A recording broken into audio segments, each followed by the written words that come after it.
So yeah last வீடியோவில் நம்ம வந்து டூ செக்டர் எக்கனாமி பார்த்தோம் இல்லையா? டூ செக்டர் எக்கனாமியில் ரெண்டு இருக்குடா. ஒன்று ஹவுஸ் ஹோல்டு, இன்னொன்று ஃபர்மு. ஹவுஸ் ஹோல்டுக்கு வந்து ஹவுஸ் ஹோல்டு வந்து லேண்ட், லேபர், கேபிட்டல், ஆண்டர்பிரினர்னு ஃபர்ம் கிட்ட கொடுப்பாங்க. ஃபர்ம் அதை வச்சு கூட்ஸ் அண்ட் சர்வீசஸ் ப்ரிப்பேர் பண்ணி திருப்பியும் ஹவுஸ் ஹோல்டு கொடுப்பாங்க. ஹவுஸ் ஹோல்டு கொடுத்த லேண்ட், லேபர், கேபிட்டல், ஆண்டர்பிரினருக்கு ரெண்ட், இன்ட்ரெஸ்ட், வேஜஸ், ப்ராஃபிட்னு வாங்கிப்பாங்க. அகெயின் இவங்க கொடுக்குற அந்த கூட்ஸ் அண்ட் சர்வீசஸுக்கு கன்சம்ஷன் எக்ஸ்பெண்டிச்சர் திருப்பி கொடுப்பாங்க. ஸோ காசு இங்கிட்டு வருது, அங்கிட்டு போகுது, இப்படியே வந்துட்டு போய்கிட்டே இருக்கு. அதனால அது சர்க்குலர் ஃப்ளோ ஆஃப் இன்கம் அப்படின்னு சொல்லிட்டு நம்ம பார்த்தோம். கரெக்டா? அடுத்ததான் நம்ம பார்க்க போறது என்ன அப்படின்னா, இதுல ஒரு சில சிலிமிஷங்கள் இருக்கு. என்ன சிலிமிஷம் அப்படின்னு பார்த்தா, இப்படி செக்டர்ஸ் ஆஃப் எக்கனாமி இப்போ ரொட்டேட் ஆகிக்கிட்டே இருக்கு இல்லையா? மணி இப்படி ரொட்டேட் ஆகிட்டே இருக்கு. அப்படி ரொட்டேட்டே ஆகிட்டு இருக்கப்போ சம்டைம்ஸ் நம்ம அதுல இருந்து மணி எக்ஸஸ் ஆக வாய்ப்பு இருக்கு. அப்படி எக்ஸஸ் ஆகிறப்போ அதுக்கு பேரு என்ன சொல்லுவோம் அப்படின்னா லீக்கேஜ் அப்படின்னு சொல்லுவோம். சரியா? அந்த லீக்கேஜ்ங்கிற சமயத்துல லைக் ஃபர்ஸ்ட் அப்படின்னா என்னன்னு சொல்லிடுறேன். It is the amount of money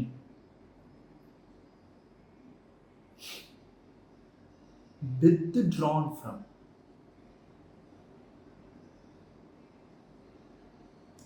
flow of income.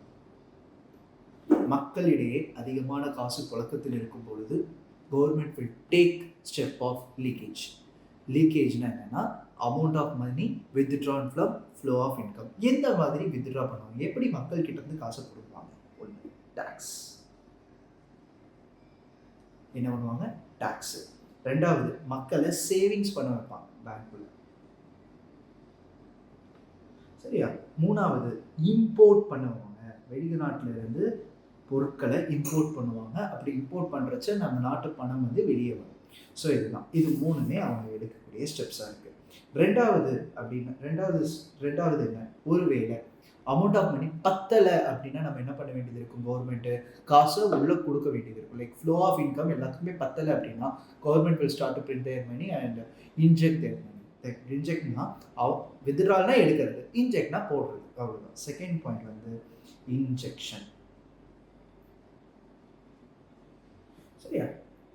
Injection அப்படின்னா it is the amount of money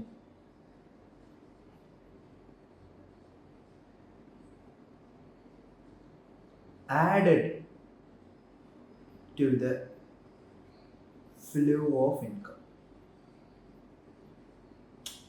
புரியுதா? flow of incomeக்கு ஆட் பண்ணாங்க அப்படின்னா this is called as injection. இந்த இன்ஜெக்ஷன் எந்தெந்த விதமா நடக்கும் அப்படின்னு பார்த்தா எக்ஸ்போர்ட் பண்ற மூலமா நடக்கும்.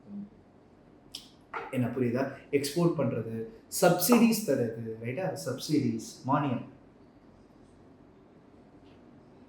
10 லட்ச ரூபாய் நீங்க கொடுங்க, பேலன்ஸ் 10 லட்ச ரூபாய் நான் கொடுத்து உங்களுக்கு மிஷின் தரேன், கவர்மெண்ட் ஏதாவது இம்ப்ளிமெண்ட் பண்றது அந்த மாதிரிலாம் சப்சிடிஸ் மூலமா நடக்கும். வேற என்னவா இருக்கும்? இந்த இன்வெஸ்ட்மெண்ட் பண்றது, லைக் கன்ஸ்ட்ரக்ஷன்ஸுக்கு இன்வெஸ்ட் பண்றது, அந்த மாதிரிலாம் பண்ணுவாங்க. லைக் இப்போ வந்து டெண்டர் விட்டு அதில் பாதி காசு கவர்மெண்ட் போகிறது, அந்த மாதிரிலாம் பண்ணுவாங்க. ஸோ இன்வெஸ்ட்மெண்ட், காசை வெளில எடுத்துகிட்டு வருவாங்க. Like for example they give loan to general public. Like general public loan கொடுக்குறச்ச காசு வெளியே வரும். கரெக்டாக? ஸோ இந்த மாதிரி வேலைகள்லாம் பண்ணுவாங்க. இதுதான் வந்து ரெண்டு மேட்ரு பற்றி லீக்கேஜும் இன்ஜெக்ஷன்ஸும். ஓகே, நெக்ஸ்ட் வந்து 3 செக்டார் எக்கனாமி பார்க்கலாம். 3 செக்டார் எக்கனாமி. ஸோ 3 செக்டார் எதுலனா circular flow of income. we know that in circular flow of income household, firm அப்படின்னு சொல்லிட்டு 2 பேர் இருக்காங்கன்னு நமக்கு தெரியும். ஹவுஸ்ஹோல்டு என்ன பண்ணுவாங்க? ஃபோமுக்கு லேண்ட், லேபர், கேபிட்டல், ஆண்டர்பிரினர் அப்படின்னு கொடுப்பாங்க. கரெக்டா? ஸோ இதுக்கு ஃபோம் என்ன ரிட்டர்ன் கொடுக்குது? Rent, wages, interest and profit அப்படின்னு கொடுக்குறாங்க. கரெக்டா? அகெயின் ஃபோம் என்ன பண்ணுவான்? ஹவுஸ் ஹோல்டுக்கு கூட்ஸ் அண்ட் சர்வீசஸ் கொடுப்பான். கரெக்டாக? கூட்ஸ் அண்ட் சர்வீசஸ் கொடுப்பான். அதுக்கு ஹவுஸ் ஹோல்டு ஃபோமுக்கு என்ன கொடுப்பான்? புரியுதா? கன்சம்ப்ஷன் எக்ஸ்பெண்டிச்சர் கொடுப்பான்.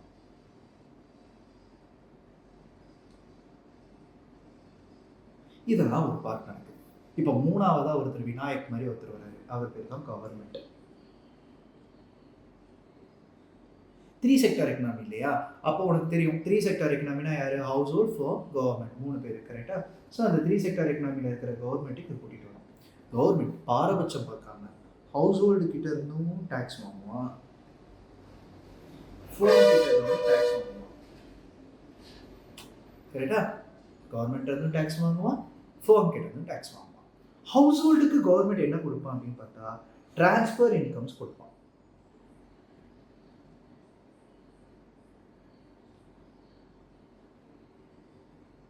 அது என்ன டிரான்ஸ்ஃபர் இன்கம்? இப்போ தான் கொஞ்சம் நேரத்துக்கு முன்னாடி படித்தோம். ட்ரான்ஸ்ஃபர் இன்கம் டொனேஷன் கொடுப்பான், ஸ்காலர்ஷிப் கொடுப்பான், லைக் பாக்கெட் மணி மாதிரி ஏதோ ஒரு அன்எம்ப்ளாய்மெண்டல் அலவன்சஸ் அந்த மாதிரிலாம் ஏதாவது கொடுப்பான். ரெமிடன்ஸ் வெளிநாட்டில் இருந்து பணம் வாங்கி கொடுப்பான். ஸோ இந்த மாதிரி ஏதாவது ஒன்று கவர்மெண்ட்டு ஹவுஸ் ஹோல்டுக்கு ஹெல்ப் பண்ணுவான். சரியா? அதே மாதிரி ஃபர்முக்கு கவர்மெண்ட் என்ன கொடுக்குறான் அப்படின்னு பார்த்தா சப்சிடிஸ் கொடுக்குறான். நீ இந்த சோலார் பேனல் போடு, நான் இவ்வளோ காசு தரேன். லைக் 10 லட்ச ரூபா மதிப்பில் சோலார் பேனலில் உனக்கு 2 லட்ச ரூபா 3 லட்ச ரூபாய்க்கு நீ போடுறதுக்கான பாசிபிலிட்டிஸ் நான் மேக் பண்ணி தரேன் அப்படிலாம் சொல்லுவாங்க. ஸோ இதுக்கு நடுவில் ஒருத்தன் இருக்கான், பேர் பேங்க். சரியா? பேங்க் என்ன பண்ணுவான்னா ஹவுஸ் ஹோல்டு கிட்ட இருந்து சேவிங்ஸ் வாங்கிப்பான், அதை ஃபர்முக்கு இன்வெஸ்ட் பண்ணுவான். இல்லை கவர்மெண்ட் கிட்ட இருந்து சேவிங்ஸ் வாங்கிப்பான், லைக் பாரோவிங் லெண்டிங் கவர்மெண்ட்டுக்கும் பண்ணுவான். பாரோவிங் லெண்டிங் இதெல்லாம் பேங்க்கோட வேலை. இதெல்லாம் வந்து எக்ஸ்ட்ரா சம்டைம்ஸ் இது கேட்டால் நீ பேங்க்கோட சேர்த்து வச்சு கேட்டாங்கன்னா பேங்க்கையும் சேர்த்து இருக்கு. பேங்க் வந்து ஹவுஸ் ஹோல்டு கிட்ட இருந்து சேவிங்ஸ் வாங்கிப்பான், அந்த பைசாவை வந்து ஃபர்மில் இன்வெஸ்ட் பண்ணுவான். அதே மாதிரி சம்டைம்ஸ் ஃபர்மில் இருந்து சேவிங்ஸ் வாங்குவான், அதை வந்து ஹவுஸ் ஹோல்டுக்கு இன்வெஸ்ட் பண்ணுவான். இதெல்லாம் பேங்க்கோட வேலை. ஆனால் பேங்க்குக்கு இன்னொரு வேலை இருக்குது, கவர்மெண்ட்டு கிட்ட இருந்து பாரோ பண்ணுறது, கவர்மெண்ட்டுக்கு லெண்ட் பண்ணுறது. இது மணி அண்ட் பேங்கிங்கிற சாப்டரில் நம்ம பின்னாடி பெருசாக பார்ப்போம். அன்டில் தென் இது போகுது. ஓகே, ஸோ 3 செக்டார் எக்கனாமி இவ்வளவு தான். ஸோ இதுலேயும் பார்த்தோம்னா பைசா சுற்றிக்கிட்டே தான் இருக்குது. இங்கே பாருங்கள், டேக்ஸ் வாங்குது, திருப்பி இங்கே கொடுக்குது, திருப்பியும் டேக்ஸ் வாங்குது, திருப்பி இங்கே கொடுக்குது. ஹவுஸ் ஹோல்டு கன்சம்ஷன் எக்ஸ்பெண்டிச்சர் நீங்கள் கொடுக்குறான், அதே மாதிரி ரெண்ட், வேஜஸ், இன்ட்ரெஸ்ட் இப்படிலாம் வாங்கிக்கிறாங்க. ரைட்டா? அதே மாதிரியே கூட்ஸ் அண்ட் சர்வீஸ் இங்கே வாங்கிட்டு அதுக்கான கன்சம்ஷன் எக்ஸ்பெண்டிச்சர் இங்கே. ஸோ ஆக மொத்தம் பைசா இங்கேயும் இங்கேயும் இங்கேயும் அங்கேயும் இங்கேயும் சுற்றிக்கிட்டே தான் இருக்குது. ரைட்டா? இதில் யாருக்காவது ஏதாவது டவுட் இருந்துச்சுன்னா கமெண்ட் செக்ஷனில் சொல்லுங்கள். 3 செக்டார் எக்கனாமி இவ்வளோ தான். கூட கவர்மெண்ட்டை சேர்த்துக்கிட்டோம், வேறு எதுவுமே நம்ம பண்ணல. Okay, right. நெக்ஸ்ட் வீடியோவில் நம்ம பார்க்க போகிறது என்ன அப்படின்னு பார்த்தீங்கன்னா ரெசிடென்ஸு, சிட்டிசன்ஸ் அதெல்லாம் இருக்குது அடுத்த சாப்டரில். ஸோ அதெல்லாம் நம்ம பார்க்க ஆரம்பிக்கலாம். Okay, bye bye. See you. Tea time வந்துச்சு.